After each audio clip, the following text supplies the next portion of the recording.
She was the most generous friend Maya had ever had. Every dinner bill, every club tab, every upgrade, Elena never let her pay for anything. Maya thought, this is what a real friend looks like. She was wrong. That generosity wasn't kindness. It was a weapon, carefully aimed, and by the time Maya understood that, she was $62,000 in debt, and the woman she had trusted most had never really existed at all. Maya worked hard for everything she had: a real career in media, a small apartment in New York, a life built from scratch. She wasn't naive. She wasn't careless. She just trusted people who seemed worth trusting. That's how Elena came into her life. Elena arrived in New York like someone who had always belonged there. She dressed like money. She talked like money. She had a name that sounded like old European wealth, and a story to match. A $67 million trust fund held by her family in Germany, plans to open a private arts foundation in Manhattan. But Elena wasn't loud about it. That was the strange part. She didn't brag. She just spent. Quietly, confidently, the way people do when they have never once worried about a bill. The first time they shared dinner, Maya reached for her wallet. Elena put her hand over Maya's and said softly, "You work harder for your money." Maya laughed. She put her wallet away. Over the next several months, Elena became the most interesting person in Maya's world. She knew gallery owners, hotel managers, investors. She moved through rooms like she owned them. She was generous, not just with money, but with attention, with warmth, with the kind of presence that makes you feel chosen. There were small moments. Elena's card declined once at a restaurant. She blamed an international bank flag. Another time, her phone died and she borrowed Maya's to call her accountant. Maya noticed. She didn't act, because when someone gives you so much, questioning them feels almost rude, almost ungrateful. That was exactly what Elena was counting on. 6 months in, Elena had an invitation. Morocco, a luxury resort, a private villa, a pool, a personal butler. Elena was also bringing a fitness trainer and a videographer. Research for the foundation, she said. I want to document it the right way. Maya said yes. At the airport, Elena was flustered. Her wallet had been accidentally packed into her checked luggage. Could Maya buy the 4 tickets? I'll transfer you the moment we land, I promise. Maya pulled out her card. In Morocco, the villa was extraordinary, and Elena was radiant in it. Ordering room service, arranging excursions, laughing loudly, completely at ease, like someone who had grown up in places like this. Then the charges started. Every single day, something new. The villa, the food, the spa, the activities. And every single day, Elena's card declined. The bank keeps flagging foreign transactions. I'll sort it by tomorrow. Maya kept swiping. She told herself it was fine. Elena had $67 million. This was nothing to her. The wire would come, but something else was happening inside Maya. Something quiet and cold. Doubt. She would wake up in that beautiful villa and feel sick. She would rehearse conversations in her head. Elena, you need to fix this today.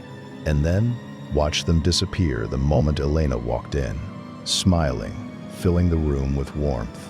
Because here is what nobody tells you about being manipulated by someone generous.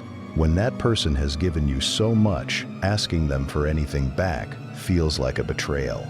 Maya felt like she was in debt to Elena, like pushing back would make her the bad one. So she kept paying. By the time she boarded the plane home, $62,000 had been charged to her credit cards. Back in her small New York apartment, she was behind on rent. The wire transfer Elena promised was always 2 days away. Then there was a cashier's check. Elena had it. She just couldn't find it. Then the texts got shorter. Maya sat at her kitchen table, bank statements spread in front of her, and finally asked herself the question she had been running from for months. What if none of it is real? She started digging, not casually, desperately, at 2 in the morning. hoping to be wrong. She found almost nothing. No verifiable paper trail for the family in Germany. No traceable trust fund. No real accountant. The more she searched, the less she found, and the colder her hands got. She reached out to a journalist she trusted, then to law enforcement. What investigators later uncovered was worse than Maya had imagined. Elena had been creating fake financial documents in basic word processing software. She had used a voice disguising app on her phone.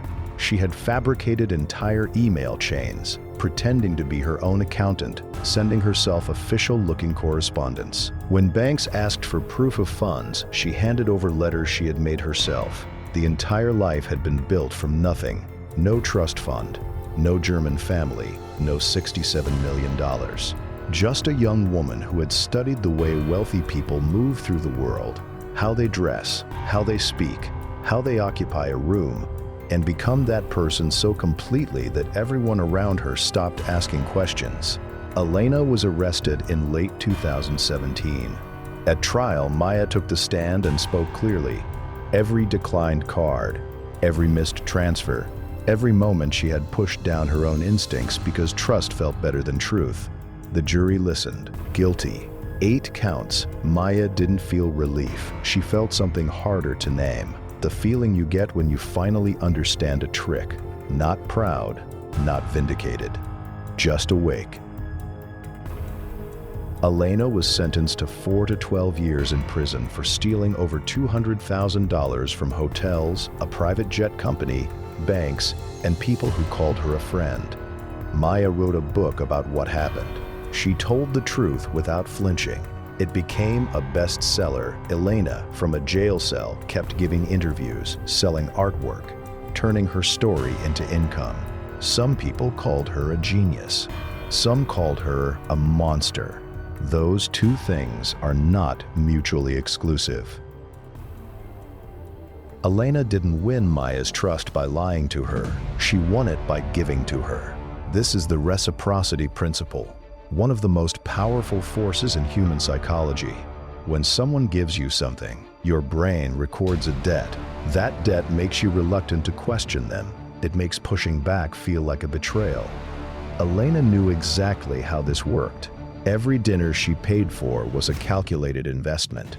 Every generous gesture was a lock on a door Maya didn't know was closing. The second trap is called the halo effect of wealth. When we believe someone is successful and rich, we unconsciously assume they're also honest.